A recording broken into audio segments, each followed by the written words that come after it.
Beloved friends, let us come together for a moment of quiet.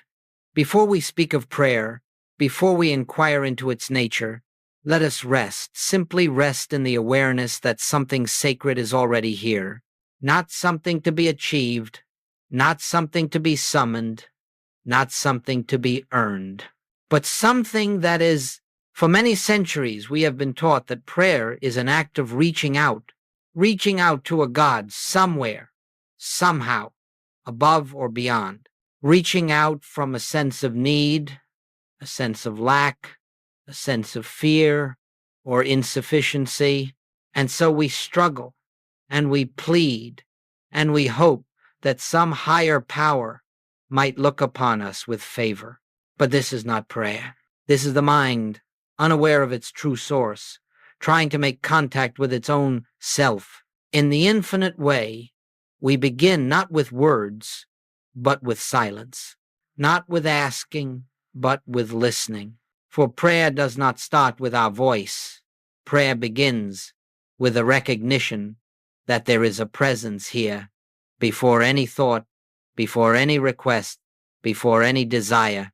This presence is closer than breath, nearer than hands and feet. It is not brought into being by our effort, nor is it changed by our petition. It is the living activity of God being itself. And so as we gather, I would ask you not to prepare your mind to ask for anything. Do not prepare yourself to convince God of your worthiness. Do not seek to catch God's attention, for God has never lost sight of you, and in truth, God has never been apart from you. Let us begin instead with the simple realization that prayer does not go out to a far-off heaven. Prayer is the acknowledgement of the heaven already within you. Prayer is the recognition that all which God is now. God is not waiting for our words. God is not waiting for our change of behavior. God is not waiting at all. It is we who wait. We wait for the noise of the mind to subside. We wait for the fear of tomorrow to loosen its grip. We wait for the cloud of separation to dissolve enough for us to perceive even a glimmer of the eternal. And when that glimmer appears, even faintly, even briefly, something within us knows this is prayer, this stillness, this presence, this quiet certainty that God is not a God who answers from afar, but a God whose very nature is fulfillment, completeness, wholeness, harmony. A God who does not respond because a God who is cannot respond. God does not become anything. God is, and prayer is our realization of that isness. So in this moment, let us lay aside every sense of effort. Let us set down the old belief that God must be awakened, moved, or persuaded. Let us release even the subtle thought that prayer must bring something into our experience. There is no something to bring. There is only the infinite, present, complete activity of God already functioning as your life, as your being, as your consciousness, if only you will recognize it. In the quietness of this moment, notice how every desire begins to soften. Notice how every problem you carried begins to lose a little of its density. Not because the outer world has changed, but because you have touched something deeper than the world. You have touched the atmosphere of God. And so we begin, not with many words, not with emotional strain, but with a simple, profound knowing that prayer is not the act of calling upon God. Prayer is the awareness that God is already here, already complete, already expressing itself as the life we live. Let us rest in that truth, for in that resting lies the doorway to all real prayer. As we continue in this atmosphere of stillness, let us look gently, honestly, at why so much of what we have called prayer has left us weary, discouraged, or confused. It is not because God has failed to hear. it is not because God has chosen silence. It is because the very starting point of most prayer has been mistaken. Traditional prayer, as the world knows it, arises from a belief. I am here, and God is somewhere else. I am lacking, and God must supply. I am sick, and God must heal. I am frightened, and God must intervene. This is the consciousness of separation, and as long as we dwell in it, no matter how earnest our words, no matter how sincere our longing, we cannot find true peace, for separation itself is the veil that obscures God.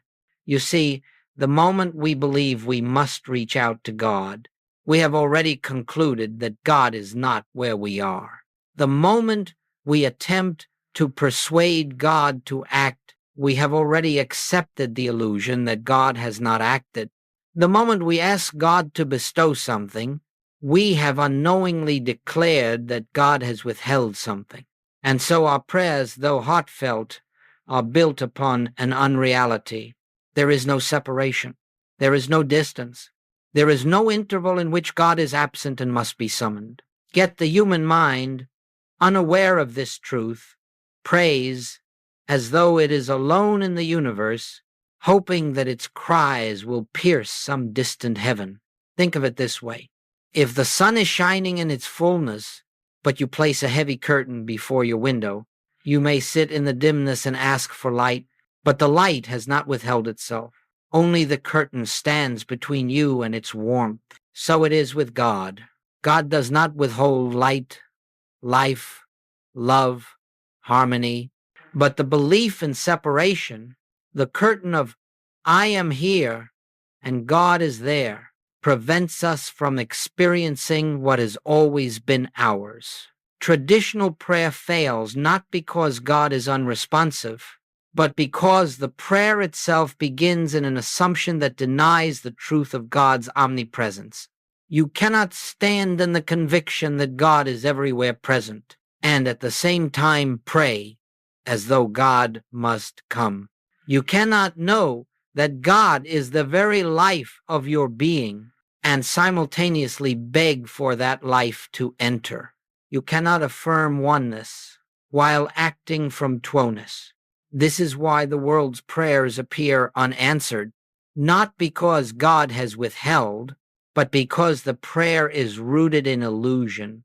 And so the infinite way invites a shift, a quiet, profound shift, from separation to oneness, from pleading to recognizing, from reaching outward to becoming inwardly aware. When you pray from separation, the prayer cannot rise. When you pray from union, the prayer is already fulfilled. Let us pause for a moment here. Close your eyes if you wish. Notice the subtle habit of reaching outward. Notice how the mind tries to stretch towards something beyond itself. That stretching is the mark of separation. Now gently, without force, without strain, withdraw that reaching. Let it fall away, and instead rest in the simple truth. Right here, where I am, God is, not as an idea, not as a belief, but as a presence, alive, whole, complete. As this realization dawns, even faintly, the heart discovers that it has been looking in the wrong direction. The search beyond dissolves. The attempt to persuade God quiets, and what remains is a stillness that whispers, "You were never separate from me." This is why traditional prayer, built upon the belief of a needy human appealing to a distant God, must inevitably fall short. It attempts to solve a worldly problem without first resolving the inner illusion. Only when the illusion of separation is lifted does prayer become prayer. You do not need to cry out. You do not need to convince the infinite. You need only realize the truth that has been true all along. God is the substance of your life, the breath of your being, the light within your consciousness, the presence that never moves because it is already present everywhere. When this truth is felt even slightly, you will understand why asking fails and why recognition succeeds. Beloved friends, separation is the only barrier, and the moment separation is gone, prayer becomes the effortless activity of awareness itself. Before we can speak of real prayer, before we can understand why prayer in the infinite way bears fruit, we must come into a clear and living awareness of the nature of God. For without this foundation, every step we take will be uncertain. We will pray inconsistently, think inconsistently, and live inconsistently, because our conception of God will be divided, limited, or distorted. The nature of God is not a subject for belief. It is not something we adopt because it sounds holy or comforting. It is something we must learn to experience, to feel, to realize at the center of our being. For God is not known through the mind that reasons. God is known through the heart that recognizes. Let us begin here. God is infinite. This means that God is without boundary, without limit, without division. God does not start in one place and end in another. God is not more present in one temple than in another, more available to one group than to another, more active in one life than in another. Infinity knows no degrees. If God is infinite, then God is fully present, fully available, fully expressing right where you are. This is the first truth we must allow to sink deeply into us. God is not approaching. God is not coming. God simply is. Next, God is omnipresence.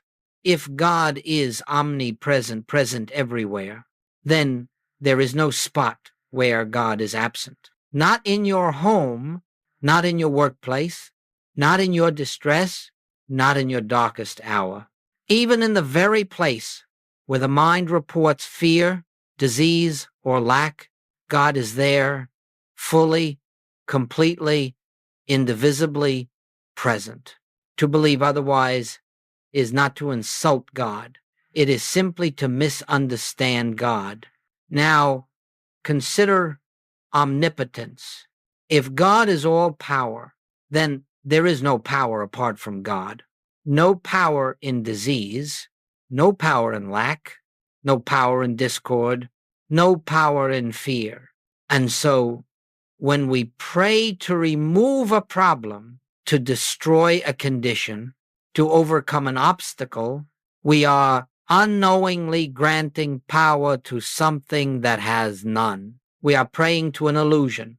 God alone is power, not a power of force, not a power of domination, but the gentle, effortless power of being what God is: life, love, intelligence, harmony, purity, wholeness. And now we approach the heart of the matter. God is one. This is perhaps the most important truth for spiritual realization. God is not many. God is not one among many powers. God is not one being separate from another being. God is one being, one life, one consciousness, one presence expressing itself in infinite ways. This oneness is the key to understanding why prayer cannot be a plea. If God is one, and if you live and move and have your being in that one, then there is no place to pray to. There is only a presence to become aware of. We do not reach out to God, for God is the very substance of our being. We do not call upon God, for God is the essence of our consciousness. We do not ask God to come, for God is the breath within our breath, the life within our life. A wave does not pray for the ocean to come to it. It simply becomes aware that it is the ocean in expression, and so it is with you. When you understand that God is infinite, omnipresent, omnipotent, and one, you can never again pray as one who is separate, one who must reach out for help, one who must change the mind of deity. You will understand that prayer is not an attempt to influence God. It is the quiet recognition of what God already is, and therefore of what you already are in God. Let this truth settle softly into you. God is not a responder. God is a presence. The moment you recognize that presence, your prayer is answered. Not because God has acted, but because you have awakened to the activity that was always present. When the nature of God is understood correctly, prayer becomes the simplest of all activities. It becomes resting, knowing, being still long enough for the living presence of God to reveal itself within your consciousness. In that moment, you will discover that prayer is not something you do. Prayer is what happens when the illusion of separation vanishes and the nature of God stands revealed as the nature of your own being. Let us now take a further step inward. We have contemplated the nature of God, and we have seen that God is infinite, omnipresent, omnipotent, one. But unless we understand the nature of the individual, these truths remain theoretical, distant, and abstract. The real secret of spiritual life, the secret behind prayer, healing, harmony, supply, lies in this one revelation. Your true identity is not separate from God, not part of God, not close to God, not dependent on God, but one with God, because God is the substance, life, and consciousness of your being. This is a truth so sacred, so transformative, that the human mind resists it. It says, no, I am a mortal creature. I am a personality with flaws and fears. Surely God and I cannot be one. But this objection arises only from the surface mind, from the conditioned belief in a self apart from source. Let us be clear. The you that is one with God is not the personal ego. It is not the human mind, not the physical form, not the emotional nature. It is the I behind all personal sense, the divine I, the spiritual identity, the Christ nature. That is the true self of every individual. When Jesus said, I and the Father are one, he was not claiming a unique privilege. He was revealing a universal truth of being. He was speaking from the I that is the same I in you. The same divine self that lived through Jesus lives as you. The same life that animated him animates you. The same consciousness that healed through him is the consciousness that constitutes your being. This is not poetry. This is spiritual reality. Now, notice what happens when this truth is even lightly sensed. The entire basis of prayer changes. We no longer stand as beggars, as petitioners, as creatures appealing to a power outside ourselves. We stand instead as expressions of God, as individualized activity of the one infinite life. We do not seek God. We are the place where God shines through. We do not call upon God as an outside presence. We awaken to the presence functioning within us. Take a moment now to feel this. There is an I in you that does not grow older, that is not wounded by the past, that is not frightened of the future. It is the same I you knew as a child, the same I you know now. It is untouched by time, uncolored by circumstance, undamaged by experience. This I is the divine identity. The Christ of you the Son of God, expressing itself as individual being. When you pray from this realization, you do not ask God to change anything. You rest in the awareness that God is already being itself, as your life, as your supply, as your harmony, as your wholeness. You begin to understand, I do not live my life. God lives its life as me. And this recognition, quiet, gentle, inward, is the essence of true prayer. Let me say this plainly. Every problem you face arises from identifying with the human self instead of the divine self. When you believe yourself to be a limited human being, you naturally pray as one. You pray from fear, from lack, from separation. And this prayer bears the fruit of its origin. But when you recognize the divine nature of your being, when you know that your life is God, your mind is God mind, your essence is God essence, you no longer pray for anything. You simply dwell in the awareness of what already is. Prayer then becomes an act of remembrance, a return to your own true identity. Let us sit for a moment with this truth. I am not a human being trying to know God. I am divine being, appearing as this individual life. Feel how this dissolves effort. Feel how this quiets fear. Feel how this softens the sense of insufficiency. In that feeling, in that recognition, prayer is fulfilled, for the presence is realized as the very core of your own being. This realization is the turning point in spiritual life.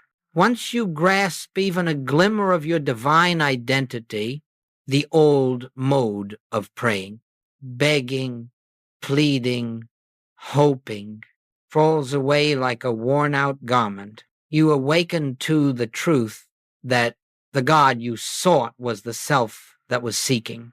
And from that moment onward, your spiritual life becomes a journey, not of trying to reach God, but of deepening recognition that God has always been living. It's life as you. Let us now walk softly into one of the most liberating revelations of the spiritual life. A truth at once simple and profound, yet hidden from the world because it cannot be grasped by the reasoning mind. If God is infinite, omnipresent, all power and one, then we must come to see something that seems startling at first. There is, in truth, nothing to fix. All the fear, all the discord, all the disease and lack that seems so real to the human mind have no actual existence in God. And because God is the only reality, they have no existence in spiritual being. This does not mean we ignore appearances. It does not mean we pretend there is no pain or struggle. It means we recognize that the appearance, the thing the senses report, has no place in the divine reality, and therefore cannot be healed, corrected, improved, or adjusted. You cannot fix what does not exist in truth. You can only awaken from the illusion of it. This is what the infinite way calls the nature of error.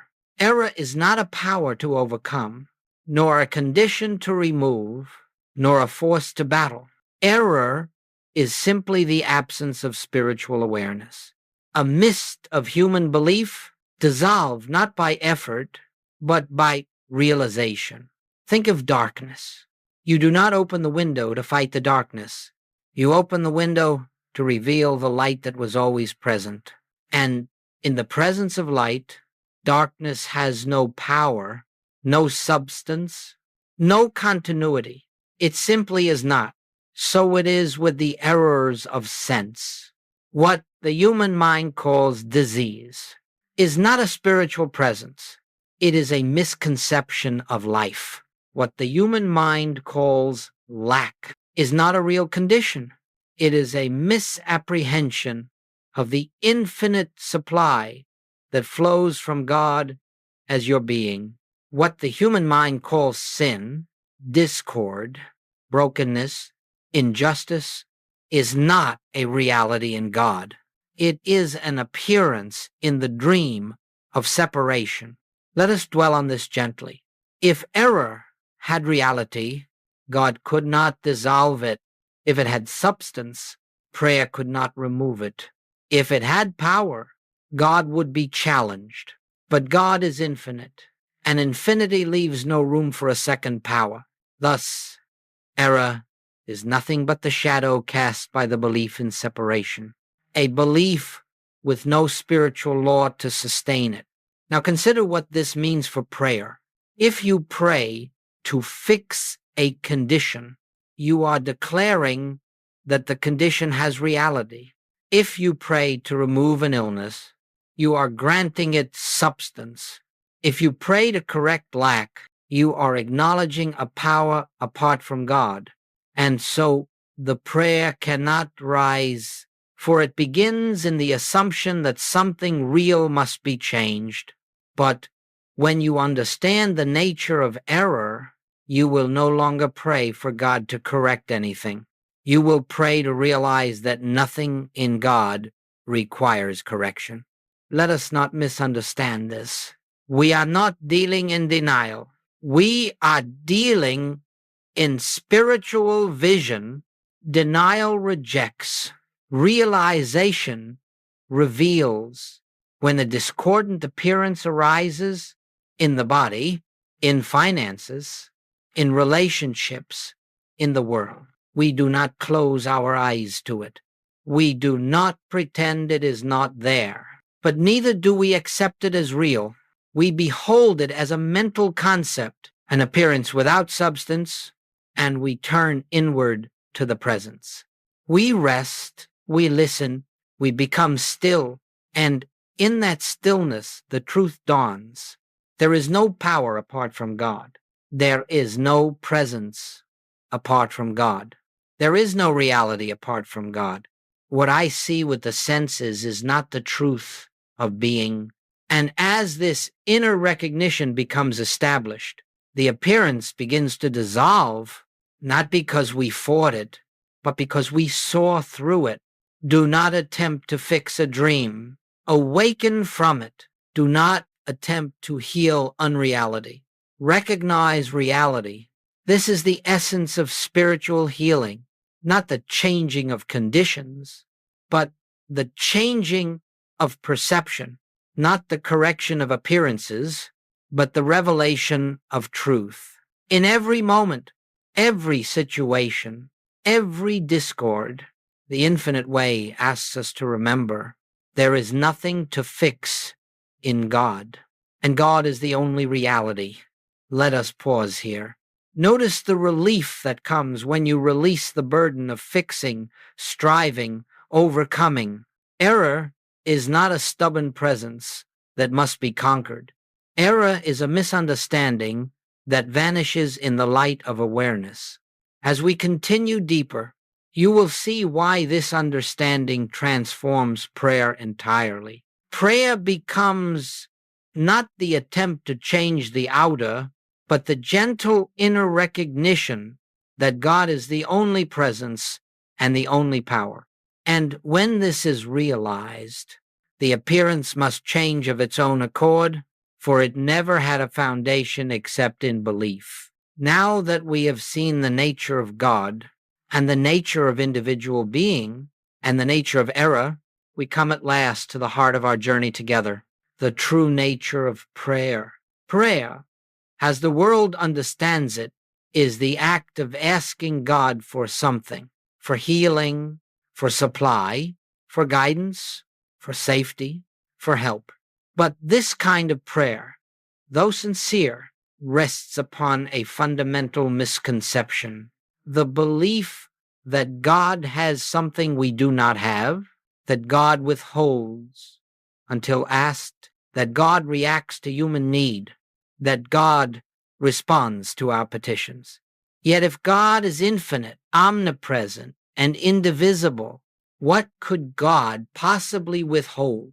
If God is the very life of your being, what could God possibly give you that you do not already possess in essence? Let me state the infinite way teaching as simply as possible. Prayer is not petition. Prayer is recognition. We do not pray to change God's mind. We do not pray to bend God's will. We do not pray to convince God to intervene. We do not pray to bring God into our experience. God is already fully present. Prayer, then, is the quiet realization of that presence. Real prayer begins the moment we stop asking and start knowing, the moment we stop striving and start resting, the moment we stop speaking and start listening. Listen now, not with the ears, but with the inner receptivity, and you may sense what prayer truly is. Prayer is the atmosphere of God made tangible in consciousness. It is the awareness, however delicate, that a presence is here, a presence that is not separate from your own being. When you turn inward in this way, when you release all demands, when you cease all mental effort, a subtle shift occurs. You feel yourself carried, supported, loved, and known by a presence that is not external, but intimately your very self. This is the beginning of true prayer. Let us explore it further. When you pray for supply, you reinforce the belief in lack. But when you recognize God as infinite substance, not substance to acquire, but substance already expressing itself, you discover supply flowing effortlessly into your experience. When you pray for health, you strengthen the belief that disease is real. But when you recognize the life of God as the life of your being, you behold the body responding to that realization. When you pray for peace, you declare your separation from peace. But when you recognize peace as an attribute of the presence within, you find your mind becoming still without effort. Prayer does not bring something to you. Prayer reveals what has always been yours. Let us rest in that. Now, how do we pray in this way? What does recognition look like? Real prayer unfolds in 4 simple movements. 1. We enter stillness. We quiet the mind. We withdraw attention from the world of appearances. We step out of the noise of thinking. 2. We release desire. We relinquish the urge to improve, fix, attract, or change. We do not want anything from God. We do not seek anything from God. 3. We become receptive. We open ourselves inwardly, not to a message, not to a voice, not to a sensation, but to the awareness that God is here. 4. We recognize. We let the truth reveal itself. Here, where I am, God is. All that God is present. All that God is expressing itself. This recognition is prayer. At times, it may come as a gentle assurance. At times, as a soft inner warmth. At times, as a wordless peace. And at times, as pure stillness without form. But the form does not matter. The presence does. And the presence is always here, not because you have called it, but because it is your very life. When you live in this atmosphere, even briefly, you will understand why asking fails and why recognition succeeds. You will understand that prayer is not something you perform. Prayer is something you become. It is a state of consciousness, a resting in God awareness, a quiet certainty that no matter what the senses report, God alone is the reality of your being, And the moment that certainty dawns, healing takes place. Not as a miracle, not as a reward, but as the natural outpouring of realized truth. This, beloved friends, is the nature of prayer. Not words, but awareness. Not asking, but knowing. Not reaching, but recognizing. When this becomes clear, prayer becomes the most effortless of all activities, for it is simply the recognition of what God already is, and always has been, within you. Up to this point, we have spoken of prayer as recognition, the recognition of God's presence, of the divine nature of your being, and of the unreality of error. But now we come to something deeper, more intimate, more transformative, the practice of the presence. The presence is always here. You cannot bring it. You cannot summon it. You cannot call it forth. You can only become aware of it. This becoming aware, this living, breathing, recognition is what we call practicing the presence. Practicing the presence is not an activity of the mind. It is not a mantra, not an affirmation, not a repetition of holy words. It is the quiet realization of a fact. God is here. Where I am, God is. And in that moment, you are no longer a human being seeking God. You are divine, being recognizing itself. Let us walk together into the atmosphere of this practice. You may be sitting in a room. You may be walking on a street. You may be washing dishes. You may be driving a car. It does not matter where you are or what the body is doing. The presence is equally present. Now, gently, without strain, turn inward, not toward the mind, not toward the body, but toward the subtle sense that there is something here, greater than thought, greater than emotion, greater than form. Feel into that. At first, you may sense only a quieting, a softening, then perhaps a spaciousness, then perhaps a warmth, a peace, a gentle assurance you cannot explain. This is the beginning of practicing the presence. We are not attempting to think spiritually. We are not reaching for a feeling. We are not striving toward an experience. We are simply allowing the presence that is always present to make itself known. And here is the great secret. The moment you turn inward, the moment you consent to silence, the moment you release striving, the presence begins to reveal itself. Not because you have earned it, but because it is what you are. Practicing the presence does not remove your human responsibilities. It does not take you out of ordinary life. Rather, it allows the divine life to flow through every activity. You may be in a conversation, and suddenly you feel that the words are no longer yours, that something deeper, quieter, wiser is speaking through you. You may be in the midst of conflict, and instead of reacting, you find yourself resting in a peace that does not come from you. You may be facing illness, and instead of fear, you sense a presence that remains untouched by the condition. Notice something important. The presence never changes the situation. It changes your consciousness of it. And when consciousness changes, the situation must follow. Now, let us return again to stillness. Practicing the presence is not a discipline measured by minutes or hours.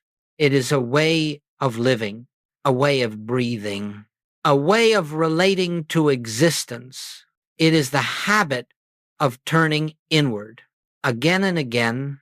Whenever you become aware that you have drifted into mental activity, not with criticism, not with judgment, simply with the gentle recognition, "Ah, I forgot. Let me return." And you return to silence, to awareness, to the felt sense that something is here. As you practice this, you will discover that the presence eventually takes over. You do not maintain it. It maintains you. You do not hold to it. It holds you. You do not remember it. It remembers itself as you. This is the great shift. The presence becomes the doer, the thinker, the life, the intelligence. You become transparent, a vessel, a witness to God expressing. This is why Joe would often say, do not try to be spiritual. Let God be God in you. Practicing the presence is letting God be God. It is stepping aside, releasing self-will, releasing human fear, releasing the need to control, and resting in the divine activity that is always at work. The more you practice, the more effortless it becomes. The more effortless it becomes, the more constant it becomes. The more constant it becomes, the more your life begins to reflect the harmony, order, abundance, and peace that flow naturally from realized God presence. This is the living experience of prayer, not words, not thoughts, not requests, only presence, recognized, welcomed, embraced, and lived. We have come now to a sacred moment in our understanding, the moment where we see how prayer is answered, not through petition, not through desire, not through persuasive words, but through the simple, profound recognition of God's presence. When we speak of the answer, let us be very clear. The answer does not come because God has done something. The answer comes because you have awakened. God does not intervene. God does not change the universe. God does not adjust conditions. God does not alter circumstances. God is, and in the presence of realized God, the unreality of error dissolves. This is the answer. Just as the sun does not fight darkness, but simply shines, dispelling shadow by being what it is, so the realized presence dissolves the appearance of discord. The answer, then, is not an act. The answer is a revelation. Listen quietly now, and you will feel this truth. What I sought was never absent. What I prayed for was already here. The answer was present long before the question arose. This is the humility of spiritual living, that God is forever finished, forever complete, forever whole, and we are simply learning to behold that completeness. Now let us examine how the answer appears. 1. The answer appears as inner peace before outer change. Before any condition shifts, before any circumstance moves, before anything visible happens, there is always a moment of deep inner peace. It may be only a second, only a breath, only a whisper of stillness, but it is unmistakable. It is the click, the inward settling, the holy assurance that all is well. Not all will be well. All is well. This peace is the answer. The outer change is merely its echo. 2. The answer appears as a dissolving of fear. You may look at the world and find the same conditions still present, but suddenly you are no longer afraid. Suddenly the weight lifts. Suddenly the urgency drops away. And in that moment, healing has already begun. Fear is the only barrier to realization. When fear dissolves, the presence stands revealed, and the appearance must follow. The absence of fear is the presence of the answer. 3. The answer appears as clarity. Without effort, without planning, without mental strain, you simply know what to do, or you realize there is nothing to do. Sometimes you are guided to new activity. Sometimes you are guided to rest. Sometimes you are guided to speak. Sometimes you are guided to remain silent, but always the guidance arises effortlessly. God does not think, God knows. And when the mind becomes still, that knowing flows through you, like light through a clear window. Clarity is the answer. 4. The answer appears as outer harmony, but outer harmony is not the answer. Conditions may change. The body may heal. Supply may appear. Relationships may soften. But these changes are not the answer. They are the shadow of the answer. The answer itself is the lifting of consciousness from the belief in two powers to the realization of one. Once you know that God is the only power, the outer harmony is inevitable. The answer is consciousness. The manifestation is its natural unfoldment. 5. The answer appears without striving, without effort, without doing. This is the hallmark of spiritual demonstration. It comes without human effort.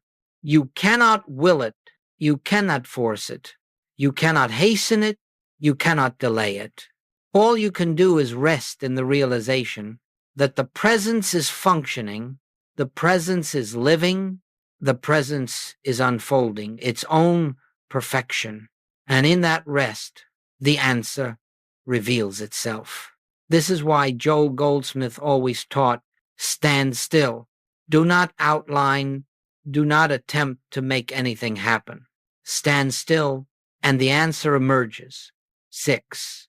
The answer is always present before you pray. This is perhaps the greatest mystery of spiritual life. God answers before you call. Not yesterday, not tomorrow, eternally.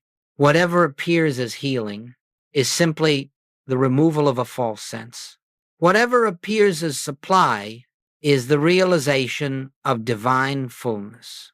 Whatever appears as peace is the awareness of God already established. The answer has already been given. Prayer does not bring it. Prayer reveals it.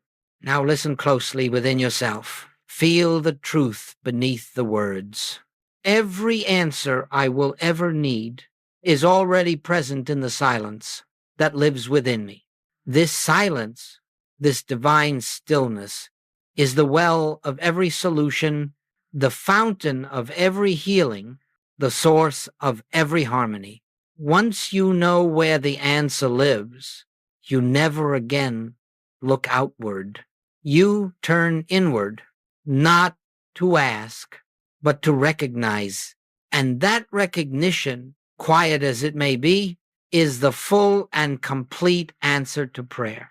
And now, as we come to the close of this journey, let us not think of it as an ending, but as a quiet returning, a turning back into the very silence from which all truth has been spoken, all healing has arisen, and all prayer has been fulfilled before a single word was uttered. For all we have explored the nature of God, the nature of individual being, the nature of error, the nature of prayer, the practice of the presence, and the nature of the answer. All of it points to one sacred realization. God is here. God is now. God is the very life of your own being. There is nothing more to find, nothing more to seek, nothing more to attain, only this, to rest in the presence that has been quietly breathing through you since before time began. Let us enter that rest together. Be still now, not with effort, not with discipline, but with a gentle surrender of a child, leaning into the arms of a loving parent. For in this stillness, you will discover that the presence is already here. A soft, living radiance within you needing no invitation, needing no preparation, needing nothing from you except openness. It has always been here.